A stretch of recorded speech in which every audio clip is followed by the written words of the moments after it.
Vous êtes-vous déjà demandé ce qui se cache derrière le logo emblématique des 2C entrelacés? Ce n'est pas seulement un symbole de luxe, c'est la clé d'une histoire d'ambition, de résilience et d'un talent inné pour défier les normes. Bienvenue dans Mythes et Marques, où nous allons aujourd'hui décortiquer la légende de Chanel. L'origine humble d'une révolutionnaire. Notre histoire commence en 1883, dans un hospice à Saumur, en France. Gabrielle Chanel, une jeune orpheline, grandit entre les murs austères d'un couvent. Mais Gabrielle n'était pas destinée à une vie de silence et de soumission. Là, elle apprit à coudre, un art qui serait la base de son futur empire. Un futur qu'elle se chargerait elle-même de forger. Paris, début du XXe siècle. La belle époque brille de paillettes et de corsets étouffants. Gabrielle, désormais Coco, travaille comme chanteuse dans un cabaret. Ce n'était pas la meilleure chanteuse, mais une observatrice perspicace. Elle voyait les femmes piégées dans des robes lourdes, ornées comme des cages dorées. Et elle sut qu'elle pouvait leur offrir quelque chose de mieux, la liberté. Des chapeaux à la haute couture. En 1910, Coco ouvre sa première boutique de chapeaux rue Cambon, en plein cœur de Paris. Ses créations étaient simples, élégantes, une bouffée d'air frais par rapport aux coiffes élaborées de l'époque. Les chapeaux Chanel sont devenus un symbole de modernité, attirant actrices et femmes de la haute société. Mais Coco ne s'est pas arrêtée là. Elle voulait habiller la femme de la tête aux pieds. Inspirée par les vêtements masculins, elle créa des vêtements confortables, pratiques et élégants. Elle supprima les corsets, raccourcit les jupes et utilisa des tissus comme le jersey, jusqu'alors réservés aux sous-vêtements masculins. Coco Chanel a libéré le corps féminin, et avec lui, son esprit. La Première Guerre mondiale fut un défi, mais aussi une opportunité. La pénurie de matériaux a obligé Chanel à innover. Elle utilisa des tissus bon marché, comme le jersey, et créa des designs simples mais sophistiqués. Son style devint synonyme d'élégance sobre, parfait pour une époque d'austérité. Le numéro 5 est la consolidation d'un empire. Les années 1920 furent l'âge d'or de Chanel.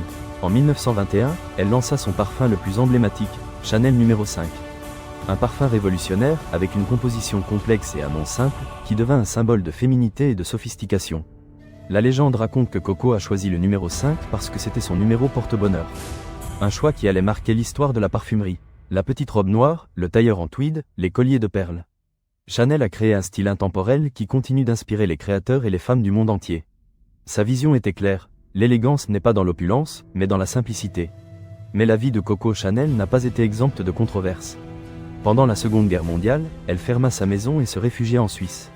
Sa relation avec un officier allemand pendant l'occupation nazie a suscité de vives critiques et a terni son image. Le retour triomphal est l'éternité d'une icône. Après la guerre, Chanel est revenue à Paris avec un objectif, démontrer que son talent était intact. En 1954, à l'âge de 71 ans, elle présente une nouvelle collection qui est accueillie avec scepticisme par la presse. Mais Coco n'a pas abandonné. Elle savait que son style était intemporel, et avec le temps, elle a conquis une nouvelle génération de femmes. Chanel est décédée en 1971, à l'âge de 87 ans, alors qu'elle travaillait sur sa dernière collection. Elle a laissé un héritage indélébile dans l'histoire de la mode. Karl Lagerfeld a pris les rênes de la maison en 1983, et a su maintenir l'essence de Chanel, en y ajoutant une touche contemporaine. Aujourd'hui, Chanel est un empire de l'élégance, un symbole de luxe et de sophistication. Le mythe du diamant Romanoff. Et nous voici arrivés au mythe, à la légende urbaine qui entoure Chanel.